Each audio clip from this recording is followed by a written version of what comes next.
बिस्मिल्लाहिर्रहमानिर्रहीम। शब कदर की अलामात। शब कदर की अलामात कौन कौन सी होती हैं? कैसे पता चलता है कि ये रात शब कदर की रात है? वैसे तो हम 21, 23, 25 और 27 रात को अल्लाह ताला की बारगाह में अपनी इबादत करते हैं, लेकिन किसी को ये पता नहीं होता कि शब कदर की रात कौन सी है। शब कदर की कुछ अलामात हैं जो हम इस वीडियो में आपके साथ शेयर करेंगे। शब कदर की अलामात। हज़रत इब्न अबादा बिन सामत रज़ी अल्लाह अन्हु से रिवायत की जाने वाली एक रिवायत में शब कदर की दर्जज़ार अलामात बयान की गई हैं। ये रात चमकदार और साफ की होती है, ना ज्यादा गर्म और ना ज्यादा सर्द, बल्कि खुशबूदार और मोतदिल होती है। इस रात में आसमान की तरफ निगाह उठाकर देखने से दिल में सरूर की कैफियत पैदा होती है। इस रात में शयातीन को आसमान से पत्थर भी नहीं मारे जाते। शब कदर के बाद आने वाली सुबह के सूरज में गर्मी और तेजी नहीं होती। बाद बुजुर्गों ने इस रात में दरख्तों को सजदा करते भी देखा है, जबकि ये भी बयान किया गया कि इस रात में खारा पानी मीठा हो जाता है। शब कदर पोशीदा क्यों? अल्लाह ताला ने इसके बारे में अपने प्यारे हबीब सल्लल्लाहु अलैहि वसल्लम को कोई भी खाली काम हकमत नहीं होता। मुख्तलिफ उलमा ने मुख्तलिफ हिकमतें बयान फरमाई, लेकिन यहाँ पर साहिब ज़ियाउल कुरान हजरत जस्टिस पीर मोहम्मद करम शार हजारी की तहरीर करदा हिकमत बयान करते इत्तिफादा करूंगा, जो उन्होंने ज़ियाउल कुरान की जल्द पंजम में तहरीर फरमाई है। अब फरमाते हैं कि इसको मुतय्यन न करने में भी कई हिकमतें हैं, ताकि मुसलमान इस रात की तलाश में ज्यादा नहीं तो कम अज कम 5 ताक रातें अल्लाह ताला की जिक्र और इबादत में गुजारे।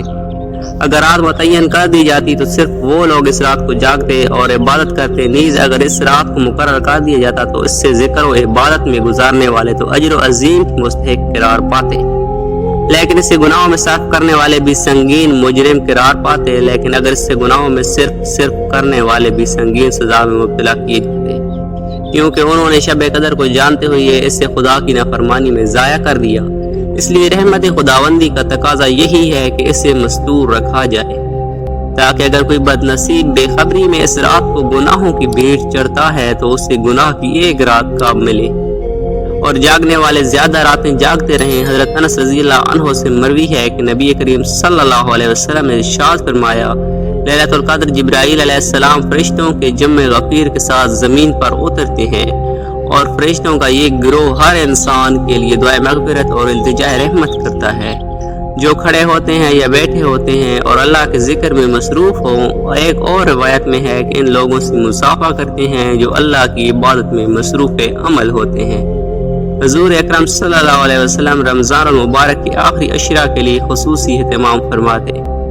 बुखारी और मुस्लिम में हज़रत आयशा सिद्दीक़ा रज़ी अल्लाह अन्हा से मरवी है कि सरकार दो आलम सल्लल्लाहु अलैहि वसल्लम का ये मामूल था कि जब आखिरी अशरा शुरू होता तो आप अपना तहमंद कसब बांध लेते, रातों को जिक्र इलाही से जिंदा करते और अहल अय्याल को भी जगाते। सैयद आयशा रज़ी अल्लाह अन्हा से एक और रिवायत में इरशाद है कि हुज़ूर अकरम सल्लल्लाहु अलैहि वसल्लम जितना मुजाहिदा रमज़ान मुबारक के आखिरी अशरा में करते थे, इतना किसी और अशरा में न करते।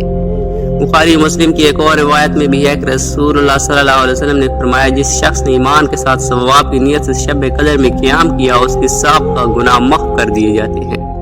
इब्न माजा की रिवायत में है कि सरकार दो आलम सल्लल्लाहु अलैहि वसल्लम ने इरशाद फरमाया कि जो महीना तुम पर आया इसमें एक रात ऐसी है कि जो 1000 महीनों से बेहतर है। जो शख्स इसकी सआदत हासिल करने से महरूम रहा वो हर भलाई से महरूम रहा। नीज़ फरमाया कि लैलतुल क़द्र की सआदत से सिर्फ बदनसीब महरूम रह सकता है। इब्न माजा में भी ये भी रवायत है कि सैयद आयशा सिद्दीक़ा रज़ी अल्लाह अन्हा फरमाती हैं कि सरकार दो आलम सल्लल्लाहु अलैहि वसल्लम रमज़ान मुबारक के आखिरी अशरा में बाकी दिनों से बहुत ज्यादा कोशिश फरमाते थे।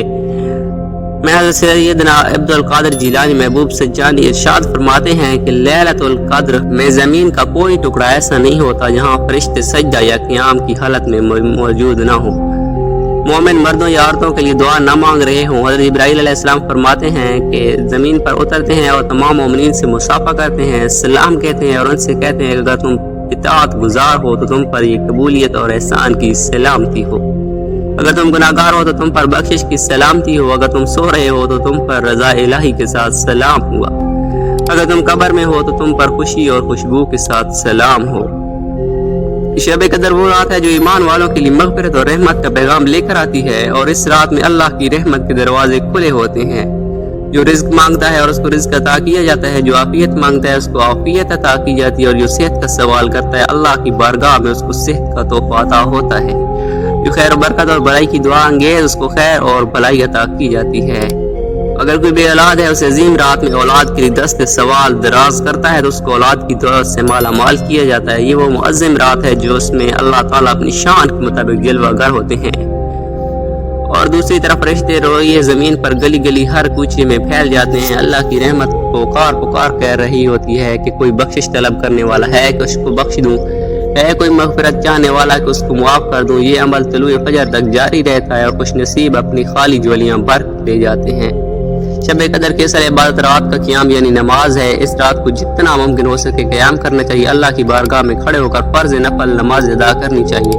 اس رات کے اندر بندہ مومن کو چاہیے کہ وہ خوف توبہ استغفار کرے, اپنے صغیر و کبیرہ گناہوں کی معافی طلب کرے اور اپنی لغزشوں پر ندامت کا اظہار کرے.